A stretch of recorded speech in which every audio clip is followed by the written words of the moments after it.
Hello guys, Subhash here from Rahab. Okay, and the iOS 14 has been announced last week with tons of new features. So-called new features which was taken from Android obviously, but anyways, we won't touch on that. iOS 14 came in a surprise for most of the people as we all thought that this year Apple might release a stable iOS version as what they did with iOS 12 back in 2018 to further smoothen the buggy iOS 11 release. And as we all know, iOS 13 was great, but it is now up to iOS 13.5.1, which is first in Apple's history to have iOS version which has a 0.5 update, let alone 0.5.1. So clearly iOS 13 wasn't as stable as iOS 12, and we all thought that this year Apple might release an iOS 14 to further smoothen the iOS 13 release. But on stage in WWDC, Apple surprised us with a bunch of new features such as widgets, ability to change default apps on mail and browser, new caller user interface, and back tap, and many more new features. I feel Apple in every iOS version adds one key feature but completely forgets another one. There were consumers screaming for dark mode in iOS version for ages, and Apple added that in iOS 13 but completely forget to redesign the caller UI in iOS 13 as well. Then people were started to complaining about the caller UI hijacking the entire screen, and to be honest with you, if Apple didn't redesign the caller UI this year on iOS 14, which they did, I would be certainly pissed. With all these features, Apple did miss 2 to 3 features that might be put on hold to showcase as a great innovation on the next year of WWDC. The first on the list is the ability to lock an app natively in iOS devices. Yes, this is one of the most widely requested feature that somehow Apple is sweeping under the carpet. Well, at first at least they can add the ability to lock messages and photos just to prevent prying eyes, and trust me, Face ID alone on the lock screen is not enough. If you've given your phone to someone else while in call and you had to leave the place urgently to buy something else or what, and that's it, your privacy is gone.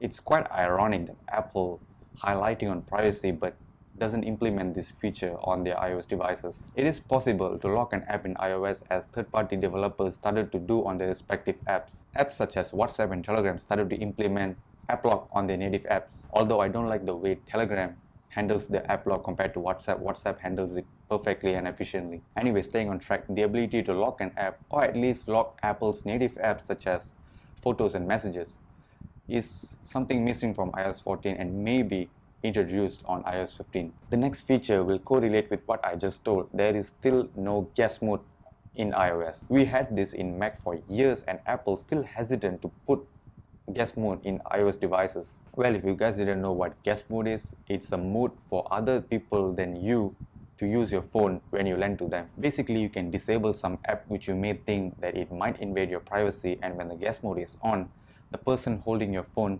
will not have access to all those apps. Let's be realistic, guest mode is far away from iOS 15. It'll be a main feature in iOS 16 or 17, but I can't see guest mode is coming on iOS 15. The next feature is long overdue and we are still yet to see any sign of it.